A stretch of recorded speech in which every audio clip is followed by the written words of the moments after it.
Iran की मदद चीन कर रहा है और ईरानी मिसाइल प्रोग्राम में चीन मदद कर रहा है। चीन ने मिसाइल के पुर्जे ईरान भेजे हैं। फिलहाल चीन की इसी मदद को लेकर क्या बड़ा दावा किया गया, वहीं अब रूस खुले तौर पर ईरान को जो समर्थन कर रहा है वो आज की एक और बड़ी खबर है। अब ईरान जंग में चीन, ट्रंप की क्या वाकई मुश्किलें बढ़ रही हैं? पर्दाफाश क्या हुआ है इस रिपोर्ट में कि इजराइल की सीक्रेट रिपोर्ट में बड़े दावे किए गए कि चीन ने ईरान को मिसाइल टेक्निक दी है और डील के मुताबिक ही सर्वो इंजन भेजे गए हैं और डुअल यूज टेक्निक चीन दे रहा है, जबकि सैयद-4 नवाब मिसाइल के लिए ये टेक्निक फर्जी कंपनीज के जरिए पुर्जे पहुंचाए गए हैं। हालांकि चीन जाहिर सी बात है इसको लेकर इनकार कर रहा है, सभी दावे मनगढ़ंत हैं, ये बात चीन कह रहा है और ईरान की मदद नहीं की गई है, जबकि आरोप लगाए गए हैं कि तेल के बदले टेक्निक डील के तहत ही चीन ने ये सामान भेजा है। हालांकि डोनाल्ड ट्रंप तो ये एक्सपेक्ट कर रहे थे कि चीन मनीष ईरान पर दबाव बनाएगा और वो किसी तरह की डील के लिए राजी होगा, लेकिन यहाँ तो चीन जिस लिहाज से मदद कर रहा है और रूस जिस समर्थन के साथ खड़ा है, इसका आने वाले वक्त में असर क्या देखते हैं आप? देखिए, जहाँ तक ईरान को मदद करने की बात है तो मान लीजिए भारत भी पहले तेल के बदले हम अनाज भेजा करते थे, चाहे इराक को या फिर ईरान में भी हम दवाइयाँ और दूसरी चीज़ें भेजते रहे हैं। चीन की तरफ से भी इसी तरह की कुछ ज़रूरी सामान के नाम पर तेल मंगाया जाता था, लेकिन आज की तारीख में स्थिति ये है कि ईरान से जो भी जहाज़, चाहे वो गैर कानूनी या कानूनी तरीके से तेल को लेकर चीन की तरफ या कहीं भी हिंद महासागर में जैसे ही बाहर निकल रहे हैं, उसको अमेरिका जब्त कर ले रहा है और वो चीन तक पहुंच नहीं पा रहा। और ये सबसे बड़ी बात है, चीन मदद तो कर रहा है, लेकिन आप ये भी देखिए कि चीन पर भी लगातार राष्ट्रपति ट्रंप दबाव डाल रहे हैं। पिछले दिनों उन्होंने एक चिट्ठी भी लिखी थी जिसमें उन्होंने कहा कि उन्होंने जिनपिंग को साफ तौर पर कहा कि किसी भी कीमत पर ईरान को मदद नहीं देनी है। अब देखते हैं कि क्या ट्रंप के दबाव पर चीन मदद देने से मना कर देता है या फिर वो उसी तरह से मदद करता है जैसा उसने युद्ध में ईरान को किया था। लेकिन इसी मदद ने क्या वाकई डोनाल्ड ट्रंप की चिंता बढ़ा दी है? मनीष, अगली दो खबर जरा सुनिएगा, क्योंकि ये सिर्फ महज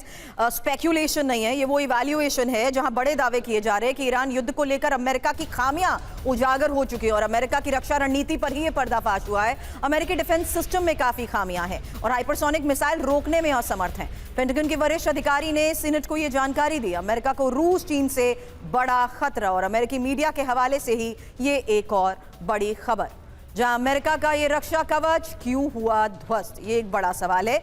अब पेंटागन ने क्या दावा किया सुनिए। मौजूदा मिसाइल डिफेंस सिस्टम बहुत सीमित है और सिस्टम सिर्फ ईरान उत्तर कोरिया को रोकने के लिए बना है। हाइपरसोनिक क्रूज मिसाइल के सामने ये बेकार है और यूक्रेन युद्ध ईरान जंग से सबक लेने की भी जरूरत है, जबकि मिसाइल और ड्रोन से रक्षा कवच भेद दिया गया और चीन और रूस की मिसाइल को रोकना भी असंभव। एक और बड़ी खबर, जहां शायद यही वजह है कि ट्रंप सरकार गोल्डन डोम प्रोजेक्ट पर भी अब काम कर रही है। जल्द इस प्रोजेक्ट के बारे में आपको बताते हैं, क्योंकि ये 360 डिग्री मल्टी लेयर सुरक्षा है, multi layer missile defence shield है, हाइपरसोनिक मिसाइलों का ये काल है, एआई और डेटा लिंक इंटीग्रेशन, जबकि लैंड सी एयर स्पेस आधारित वो सेंसर इंटरसेप्टर्स को एक साथ ही जोड़ेगा, नेक्स्ट जनरेशन टेक्नोलॉजी से लैस है और पूरे अमेरिका को ये कवर भी करेगा और इसी को लेकर बजट है $185 बिलियन।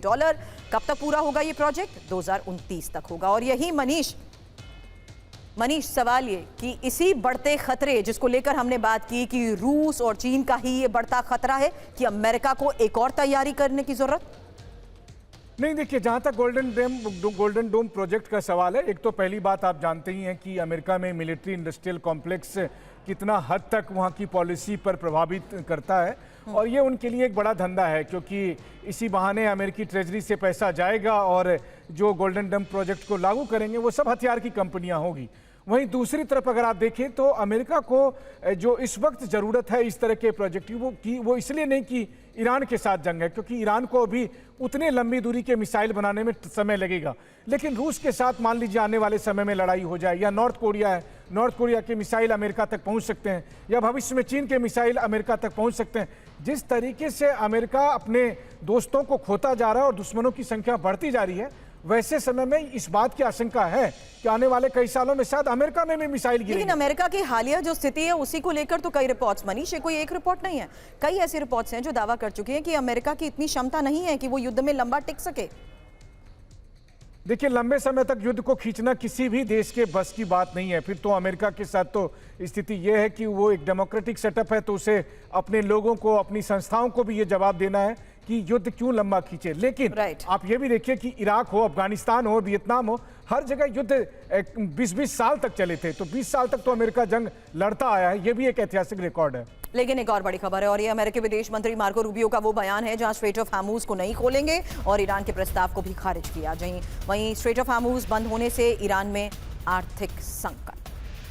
तो स्ट्रेट ऑफ हार्मूज के बंद होने से ईरान में कैसा आर्थिक संकट खड़ा हो गया है, जल्द एक इन्फॉर्मेशन, क्योंकि नाकेबंदी से ईरान की आर्थिक हालत खस्ता हो चुकी है और ईरान के समुद्री व्यापार का 90% हिस्सा भी प्रभावित हुआ है, जबकि क्रूड ऑयल निर्यात नहीं कर पा रहा है ईरान और खाद्य मुद्रास्फीति 125% तक पहुंच चुकी है, जबकि ईरानी रियाल के और कमजोर होने की भी आशंका है और आयातित वस्तुओं की कीमतों में भी तेज उछाल। जबकि कैस्पियन सागर से आयात ईरान कर रहा है। 13 अप्रैल से हॉर्मूज में यूएस नाकेबंदी जारी और नाकेबंदी लंबी चली तो ईरान में आर्थिक संकट। वहीं खबर ईरान युद्ध को लेकर ट्रंप पर जर्मन चांसलर मर्ज का तंज, जहां ईरान से अपमानित हो रहा है अमेरिका और अमेरिका ने बिना सोचे समझे जंग शुरू कर दी है। यूएस के पास जंग से निकलने की रणनीति ही नहीं है और ईरान सोच से ज्यादा ताकतवर साबित हुआ है।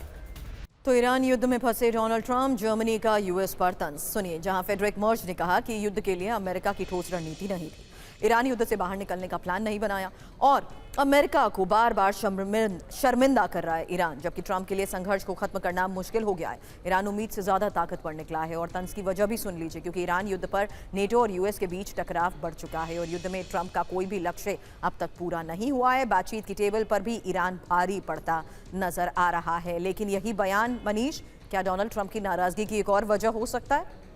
बिल्कुल हो सकता है। जिस तरह से यूरोपीय नेता लगातार ट्रंप को चिढ़ा रहे हैं, उससे वो और अधिक यूरोपीय देशों से दूर होते जाएंगे।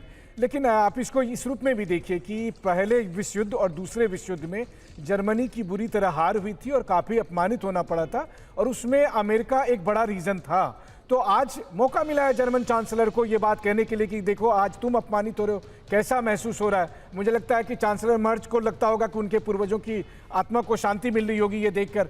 लेकिन हाँ, बात यही है कि जर्मन चांसलर ये बात जब वो कह रहे हैं तो बहुत ही तार्किक तरीके से ये बात रख रहे हैं। लेकिन इसी तरीके से वो तब नहीं सोच पाते हैं जब ये लड़ाई रूस और के साथ होती है, तब उन्हें लगता है कि यूक्रेन रूस पर जीत सकता है। बिल्कुल मनीष, शुक्रिया फिलहाल इस पूरे इवैल्यूएशन और एनालिसिस के लिए।